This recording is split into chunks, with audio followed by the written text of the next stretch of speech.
नमस्ते जी। आप सभी लोगों को पता है नीट 2026 का एग्जाम रद्द हो गया। क्यों? क्योंकि पेपर लीक हो गए।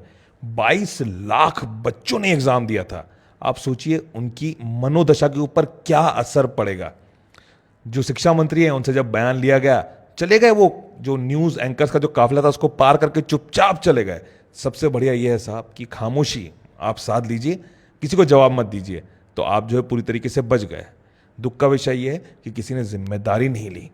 कब तक ऐसे पेपर लीक होते रहेंगे और कब तक चुपचाप लोग देखते रहेंगे? अगर आपसे मैं इतिहास की बात करता हूँ, वीडियो थोड़ा लंबा है, देखिएगा वीडियो ध्यान से। अगर मैं आपसे इतिहास की बात करता हूँ कब कब पेपर लीक हुए, तो 2026 में जो ये पेपर लीक हुआ इसमें तो रद्द कर दिया गया पूरा का पूरा एग्जाम।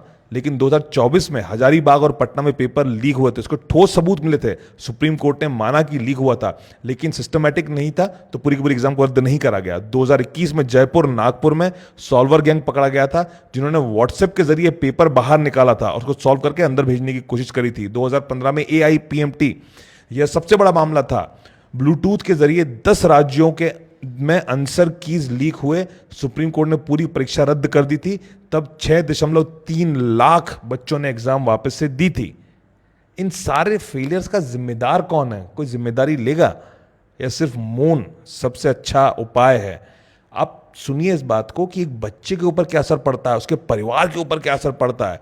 एक बच्चा जो है वो मानसिक तनाव झेलता है। जिस बच्चे ने कंटिन्यूअस तैयारी करी है, वो प्रिपेयर था इस डे के लिए, उसने एग्जाम दिया, उसको जब न्यूज़ मिलती है उसकी एग्जाम जो है वो रद्द हो चुकी है, तो उसको एक आघात लगता है उसके मन पे।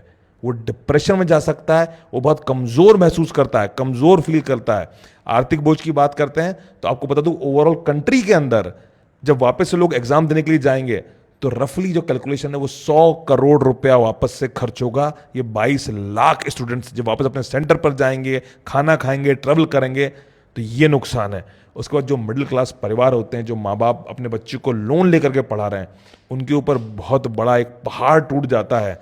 भविष्य की बात करते हैं, करियर की बात करते हैं, एग्जाम लेट होगा, काउंसलिंग लेट होगी, कॉलेज उनका फर्स्ट ईयर लेट शुरू होगा। बच्चों का और हर व्यक्ति विशेष का पूरे के पूरे सिस्टम के ऊपर से विश्वास उठने लगता है, क्योंकि पेपर्स बार बार लीक हो रहे हैं। सामाजिक और मनोवैज्ञानिक प्रभाव की बात कर लेते हैं हम, तो ऐसे एग्जाम से ना पूरे के पूरे खानदान की उम्मीदें जुड़ी होती हैं कि हमारा बेटा या बेटी बहुत होनहार है, ये जो है ना डॉक्टर बनेगी, ये डॉक्टर बनेगा। लेकिन इस तरीके की जब स्थितियां पैदा होती हैं, और दूसरा सबसे इंपॉर्टेंट, एक आम इंसान वो विश्वास खो देता है और वो उस तरीके से देखता है, अच्छा आप उस साल के डॉक्टर हो क्या? अरे तो शक से दिखता है। पूरी की पूरी फेटर्निटी के ऊपर एक धब्बा, एक दाग लग जाता है। मैं रिक्वेस्ट करूंगा डॉक्टर्स फेटर्निटी से, मैं रिक्वेस्ट करूंगा सारे के सारे तंत्र से कि ये फेलियर नहीं, ये एक बहुत बड़ा काला धब्बा है हमारे देश के ऊपर, हमारे सिस्टम के ऊपर और उन बच्चों की मनोदिशा के ऊपर जिन बच्चों ने पूरे दिल से, जान से तैयारी करी है, और उसके बाद इस तरीके के जब परिणाम आते हैं तो कहीं ना कहीं ये बहुत ज़्यादा हमको सोचने के लिए मजबूर कर देते हैं कि हमसे ऐसी क्या गलती हो गई कि हम एक बेहतर सिस्टम नहीं बना पा रहे, जहां पे नीट जैसा एग्जाम या जो भी एग्जामिनेशन होते हैं वो साफ सुथरे तरीके से हो सकें। मेरी बात को सोचिएगा गंभीरता से। जय हिंद, जय भारत। यह अनऑफिशियल हिमांशु।